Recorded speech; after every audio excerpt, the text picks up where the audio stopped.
Well, Lee, we are literally just over a week away from the biggest fight of the season, the biggest fight of your career, and quite frankly, one of the fights that everyone has been talking about since it was announced. You're defending your British Super Middleweight title against Max Chart, K2 Arena Crawley, Saturday, September the 30th. Does it get any bigger than this? No, definitely not. It's a great fight, it's a great card. For me and Max to headline, for me to defend the British, and ultimately it's my last fight for yourself. And just, yeah, it's going to be a great night, I can't wait. It's an unbelievable fight. I mean, the closer it's got, the more I've thought about this fight, the more I've kind of weighed up the sort of the different possibilities for this fight. Looking at your last performance, winning the title against Mide Degbe, Max's last performance against Josh O'Brien, the sort of where you've both previously been. And in boxing, they talk about a pick'em fight. You know, oh, I just can't pick it. I can't. Either one of these fighters could win this fight for this particular reason. And I think, you know, talking to people, both stars of the competition in different weight divisions, fellow champions, every single one of them is looking forward to this fight because they know it has the potential to be just one of those all-time classic Quest fights. So I'm excited. I know that obviously, like you said, this is the last dance. This is the sort of your last fight in the competition, and I know you want to go out with a bang. So let's get straight down to business. Max Chart, your opponent on the night. Break him down as an opponent. He's a tough guy. You know, he's been around for a while as well. Everyone talks about, you know, my experience, and I think I've been here since day one. Really, I think like literally Queensbury Series 1. But look, Max had a lot of experience, a lot of fights, and a lot of great wins. He's a tough guy. We know what to expect from him. Like I'm pretty sure he knows what to expect from me. And he's got one of those chins. He's just granite. Like you see people hit him with literally everything but the kitchen sink, or sometimes with the kitchen sink, and he still just comes forward. So yeah, it's got all the ingredients to be a really good fight. Absolutely. I mean, you know, you forget there's so many. I mean, I think, you know, quite literally, without exaggerating, I've promoted thousands and thousands of fights over the years, from the days of Queensbury Boxing League to Quest Boxing League. You know, yourself, I looked back at your resume in terms of the likes of pretty much the top contenders, some amazing fights against the likes of Jimmy Horgney, Anthony Ayindi, Dave Cove, Mide Degbe. The list goes on. You forget how many fights you've had in the competition. Kane Baker, you know, you're still here. Both Jimmy and Kane are now sort of part of the competition, but from a kind of reffing and judging perspective, you know, the people you fought have come and gone. And Max, I would say, you know, he's more of the kind of the new breed of Quest champions, but both of you are still incredibly well known. So you talked about the granite chin, you talked about the fact he keeps coming forward, but you know, as an opponent, I'm sure what Max brings, you've basically faced that before and more. You know, you faced southpaws, orthodox, punchers, slicksters. You've faced it all, which puts you in good stead. But you know, he's a fellow champion for a reason. So, you know, in terms of if you were rating Max alongside some of the other fighters you faced, where does Max stack up?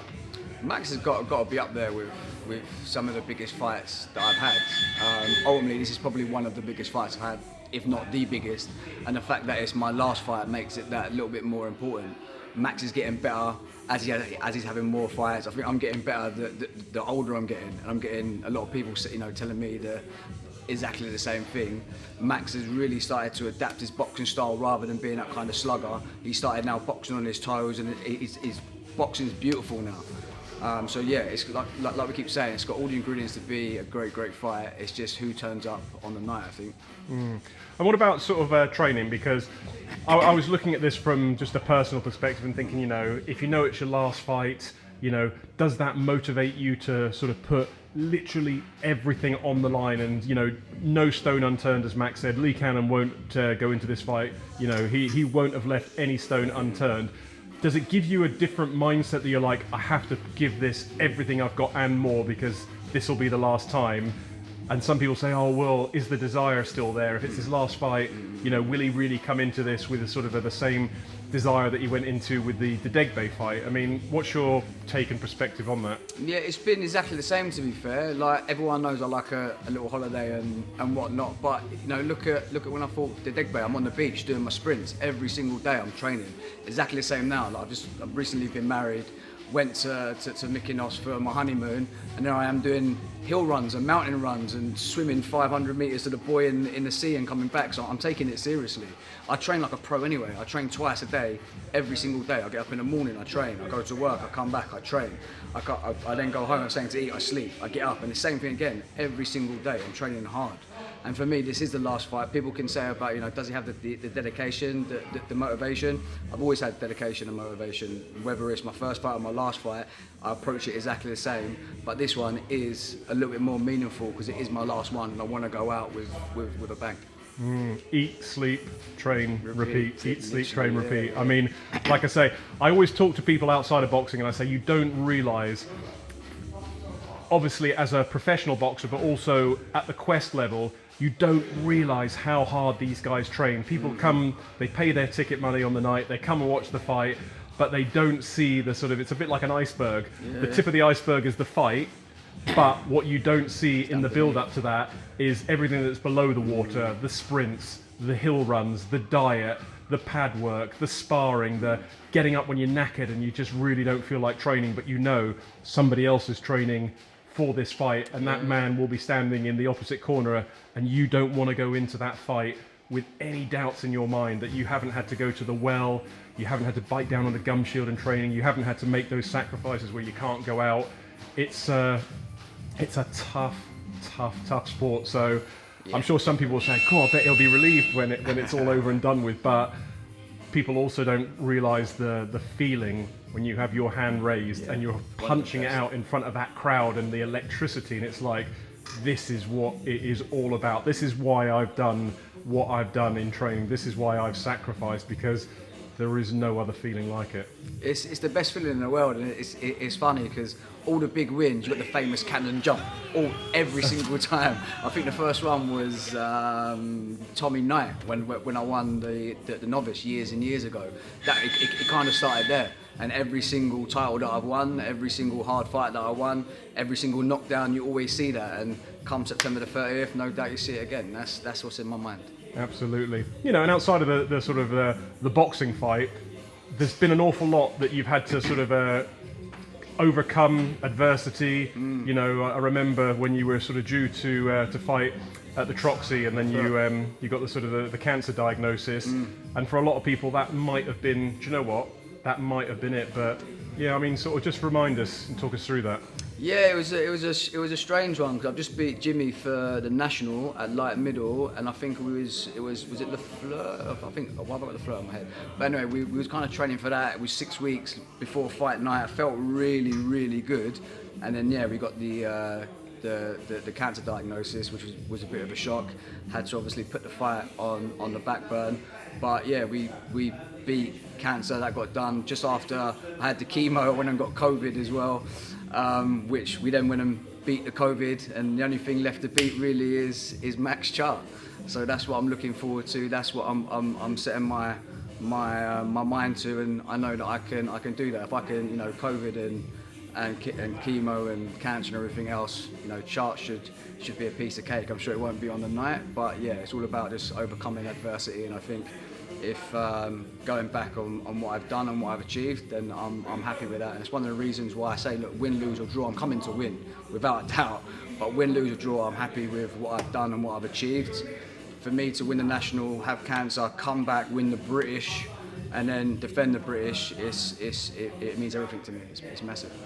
It's a great story. You know, it's sort of, and there's so many stories in boxing where, you know, you talk to the fighters and these amazing stories that people have had to overcome so much to get to where it is. I mean, for yourself, like I say, you've been in the competition for so long, you've faced so many great competitors. You know, for me, you've improved with every performance, you know, and recently, as I say, especially with the Degbe performance, you know, you seem to have not only matured as a fighter, but, you know, your skills have matured. You know, you're sort of you seem more at ease in the ring, and I think at this stage, although it's your last fight, you're at your peak. And I think Max Chart is probably at a similar position where, you know, he's faced adversity, he's had some sort of great wins, but he's also had some sort of hard losses to take. And he's coming into this one with all to play for, everything on the line, and he knows that his dance partner on the night is somebody everybody knows in yourself. You're the champion, he's the challenger. Like I say, you couldn't write a better script for a main event for your last fight against somebody who, if you go in there and beat Max Chart to retire and come out of that ring as the champion still, I mean, what a feeling that would be. 1,000,000%. That's part of my affirmations that I say every single day about how great it feels to wake up on October the 1st, having retired the Quest Super British Middleweight champion. So that's you know, there's no feeling like it. To have your hand raised at the end of the night, knowing that's my last fight and knowing everything I've achieved, then yeah, I can't wait. I know, like you say, you're both confident, but what does Max Chart have to do on the night to have a chance of beating you? Look, I'm not. Max knows what he's got to do to beat me. There's only one real way to beat me. You don't really want to stand there and go toe to toe. I should have had a lot more knockouts throughout the years. I've always been a heavy puncher, but when I was at a lighter weight, I used to move around, throw shots from different angles. I never used to plant my feet. Now I'm planting my feet. I'm bowling people over in sparring with 16-ounce gloves, cruiserweights, light heavies. I should have been doing this years and years ago. Max is a complete different kettle of fish now. Max knows what he's got to do. I'm not going to tell him what he's got to do. I'm pretty sure he knows. But again, it's just whether he can do it on the night. Same as I know what I've got to do to win. But it's, you know, knowing what you've got to do and doing it is two different things.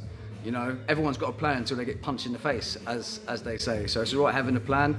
If Max turns up and I don't turn up, then it's game over. If I turn up and Max don't turn up, it's game over. If we both turn up on the night, there's going to be a barnstormer. It's going to be a really, really good fight. There's going to be lots of movement. There's going to be lots of clashes. I think, yeah, it's got everything that it needs to be a really, really good fight.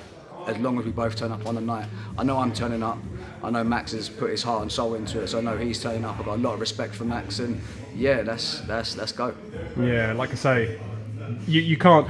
We've painted the picture. We know what this fight brings. We know how it plays out. We all see it in our head, and we know that, you know, neither of you are going to have to go looking for each other. There's so much on the line. It can't disappoint. It really, really can't. And I think as a main event goes, the atmosphere at K2 last time, I know both of you are bringing huge support, and I know that as we're edging closer, more and more people are sort of getting on board and wanting to come and watch this fight. So, you know, final thoughts. Like I say, it is just over a week away. It's going to be an incredible night. So, yeah, final thoughts as we edge closer to obviously title defence, final fight in the competition against Max Chart. Yeah, final thoughts are, look, I've had a great career with yourself and obviously Ross promoting, obviously just yourself, Quest, Queensbury. I've won everything from the novice, two-time regional, national, British. We've had cancer, we've overcome cancer, we've come in, we've come out. Now for me to defend against a really, really good opponent, a really tough opponent, one that is at his peak, then for me to be crowned champion and to retire champion, it means everything. So for me, that's what's in my head. That's what's going to happen next week.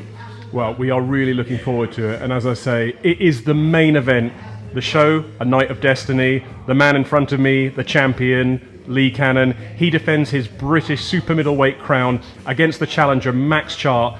And I promise you, you do not want to miss this fight. So, Lee, a pleasure to chat to you. Looking forward to seeing you fight night. I know it's not going to disappoint. It's going to be a barnstormer. Next time we chat, it'll be on fight day. Final thoughts as we head into obviously the arena. So, good luck. And as I say, we will see you next week at the K2 Arena in Crawley. You will.